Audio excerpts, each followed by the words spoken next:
بسم اللہ الرحمن الرحیم۔ تمام تعریفیں اللہ تعالیٰ کے لیے اور ہزاروں کروڑوں درود و سلام حضور اکرم صلی اللہ تعالیٰ علیہ وسلم پر۔ ناظرین، میں ہوں محمد فضل اور اقرا وائس پر آپ کا خوش آمدید کرتا ہوں۔ ناظرین، یہ بہت ہی اہم اور نہایت شاندار قرآنی واقعہ ہے، اور اس واقعے کی وجہ سے قرآن مجید کی اس سورہ کا نام سورہ بقرہ یعنی گائے والا سورہ رکھا گیا ہے۔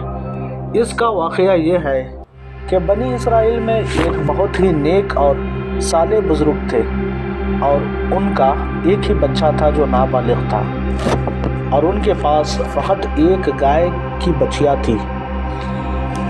ان بزرگ نے اپنی وفات کے قریب اس بچیا کو جنگل میں لے جا کر ایک جھاڑی کے پاس کہہ کر چھوڑ دیا کہ یا اللہ عز و جل، میں اس بچیا کو اس وقت تک تیری امانت میں دیتا ہوں کہ میرا بچہ بالغ ہو جائے۔ اس کے بعد ان بزرگ کی وفات ہو گئی، اور بچیا چند دنوں میں بڑی ہو کر درمیانی عمر کی ہو گئی، اور بچہ بھی جوان ہو کر اپنی ماں کا بہت ہی فرما بردار اور انتہائی نیکوکار ہوا۔ اس نے اپنی رات کو 3 حصوں میں تقسیم کر رکھا تھا۔ ایک حصے میں سوتا، اور ایک حصے میں عبادت کرتا تھا، اور ایک حصے میں اپنی ماں کی خدمت کرتا تھا، اور روزانہ صبح کو جنگل سے لکڑیاں کاٹ کر لاتا اور ان کو فروخت کر کے 1/3 رقم صدقہ کر دیتا، اور 1/3 اپنی ذات پر خرچ کرتا، اور 1/3 رقم اپنی والدہ کو دے دیتا۔ ایک دن لڑکے کی ماں نے کہا کہ میرے پیارے بیٹے، تمہارے باپ نے میراث میں ایک بچیا چھوڑی تھی، جس کو انہوں نے فلاں جھاڑی کے پاس جنگل میں اللہ عز و جل کی امانت میں سونپ دیا تھا۔ اب تم اس جھاڑی کے پاس جا کر یوں دعا مانگو کہ اے حضرت ابراہیم و حضرت اسماعیل و حضرت اسحاق علیہ السلام کے خدا، تو میرے باپ کی سونپی ہوئی امانت مجھے واپس دے دے۔ اور اس بچیا کی نشاندہی فرمائی کہ وہ پیلے رنگ کی ہے، اور اس کی کھال اس طرح چمک رہی ہوگی کہ گویا سورج کی کرنیں اس میں سے نکل رہی ہیں۔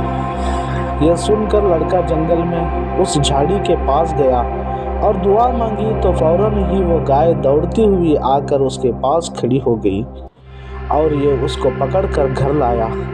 تو اس کی ماں نے کہا، بیٹا تم اس گائے کو لے جا کر بازار میں 3 دینار میں فروخت کر ڈالو، لیکن کسی گاہک کو بغیر میرے مشورے کے مت دینا۔ ان دنوں بازار میں گائے کی قیمت صرف 3 دینار ہی تھی۔ بازار میں ایک گاہک آیا جو در حقیقت فرشتہ تھا۔ اس نے کہا، میں گائے کی قیمت 3 دینار سے زیادہ دوں گا، مگر تم ماں سے مشورہ کیے بغیر میرے ہاتھ فروخت کر ڈالو۔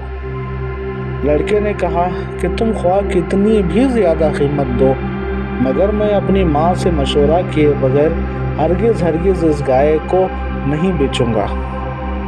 لڑکے نے ماں سے سارا ماجرا بیان کیا، تو ماں نے کہا کہ یہ گاہک شاید کوئی فرشتہ ہوگا، تو اے بیٹا تم اس سے مشورہ کرو کہ ہم اس گائے کو ابھی فروخت کریں یا نہ کریں۔ چنانچہ اس لڑکے نے بازار میں جب اس گاہک سے مشورہ کیا تو اس نے کہا کہ ابھی تم اس گائے کو نہ فروخت کرو۔ آئندہ اس گائے کو حضرت موسیٰ علیہ السلام کے لوگ خریدیں گے، تو تم اس گائے کو چمڑے میں سونا بھر کر اس کی قیمت طلب کرنا۔ تو وہ لوگ اتنی ہی قیمت دے کر خریدیں گے۔ چنانچہ چند ہی دنوں میں بنی اسرائیل کے ایک بہت مالدار آدمی جس کا نام عامل تھا، اس کے چچا کے دونوں لڑکوں نے اس کو قتل کر دیا اور اس کی لاش کو ایک ویرانے میں ڈال دیا۔ صبح کو قاتل کی تلاش شروع ہوئی، مگر جب کوئی سراغ نہ ملا تو کچھ لوگ حضرت موسیٰ علیہ السلام کی خدمت میں حاضر ہوئے اور قاتل کا پتہ پوچھا، تو آپ نے فرمایا کہ تم لوگ ایک گائے ذبح کرو اور اس کی زبان یا دم کی ہڈی سے لاش کو مارو، تو وہ زندہ ہو کر خود ہی اپنے قاتل کا نام بتا دے گا۔ یہ سن کر بنی اسرائیل نے گائے کے رنگ، اس کی عمر وغیرہ کے بارے میں بحث و کریز شروع کر دی، اور بالآخر جب وہ اچھی طرح سمجھ گئے کہ فلاں قسم کی گائے چاہیے تو ایسی گائے کی تلاش شروع کر دی، یہاں تک کہ جب یہ لوگ اس لڑکے کی گائے کے پاس پہنچے تو ہو بہو یہ ایسی ہی گائے تھی جس کی ان لوگوں کو ضرورت تھی۔ چنانچہ ان لوگوں نے گائے کو اس کے چمڑے میں بھر کر سونا اس کی قیمت دے کر خریدا اور ذبح کر کے اس کی زبان ادم کی ہڈی سے مقتول کی لاش کو مارا، تو وہ زندہ ہو کر بول اٹھا کہ میرے قاتل میرے چچا کے دونوں لڑکے ہیں جنہوں نے میرے مال کی لالچ میں مجھ کو قتل کر دیا ہے۔ یہ بتا کر پھر وہ مر گیا۔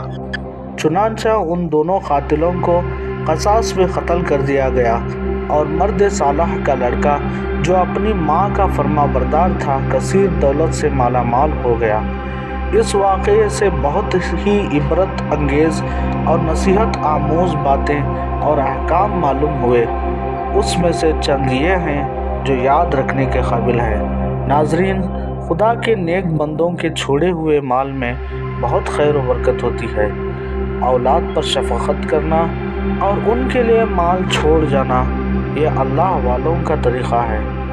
ماں باپ کی فرما برداری اور خدمت گزاری کرنے والوں کو خداوند کریم غیب سے بے شمار رزق کا سامان مہیا کرتا ہے۔ دیکھ لو اس یتیم لڑکے کو ماں کی خدمت اور فرما برداری کی بدولت اللہ تعالیٰ نے کس قدر صاحب مال اور خوشحال بنا دیا۔ ناظرین، خداوند قدوس کے احکام میں بحث اور کریز کرنا مصیبتوں کا سبب ہوا کرتا ہے۔ بنی اسرائیل کو ایک گائے ذبح کرنے کا حکم ہوا تھا، وہ کوئی سی بھی ایک گائے ذبح کر دیتے تو فرض ادا ہو جاتا، مگر ان لوگوں نے بحث اور کریز شروع کر دی کہ کیسی گائے ہو، کیسا رنگ ہو، کتنی عمر ہو، تو مصیبت میں پڑ گئے کہ انہیں ایک ایسی گائے ذبح کرنی پڑی جو بالکل نایاب تھی۔ اسی لیے اس کی قیمت اتنی زیادہ کر دی گئی کہ دنیا میں کسی گائے کی اتنی قیمت نہ ہوئی، نہ آئندہ ہونے کی امید ہے۔ ناظرین، جو اپنا مال اللہ تعالیٰ کی امانت میں سونپ دے، اللہ تعالیٰ اس کی حفاظت فرماتا ہے اور اس میں بے حساب خیر و برکت عطا فرماتا ہے۔ امیر المؤمنین حضرت علی رضی اللہ تعالیٰ عنہ نے فرمایا کہ جو شخص پیلے رنگ کا جوتا پہنے گا وہ ہمیشہ خوش رہے گا اور اس کو غم بہت کم ہوگا، کیونکہ اللہ تعالیٰ نے پیلی گائے کے لیے یہ فرمایا کہ وہ دیکھنے والوں کو خوش کر دیتی ہے۔ اللہ تعالیٰ اعلم۔ اللہ تعالیٰ سے دعا ہے کہ وہ ہمیں اپنے حفظ و امان میں رکھے اور اس کے احکامات میں بحث و کریز کرنے سے ہماری حفاظت فرمائے۔ ناظرین، ہمارے چینل کو سبسکرائب کریں اور بیل آئیکن کو پریس کریں تاکہ آنے والی آئندہ انفارمیشنز آپ تک ملتے رہیں۔ انشاءاللہ پھر ملاقات ہوگی ایک نئے واقعے کے ساتھ، تب تک کے لیے اللہ حافظ۔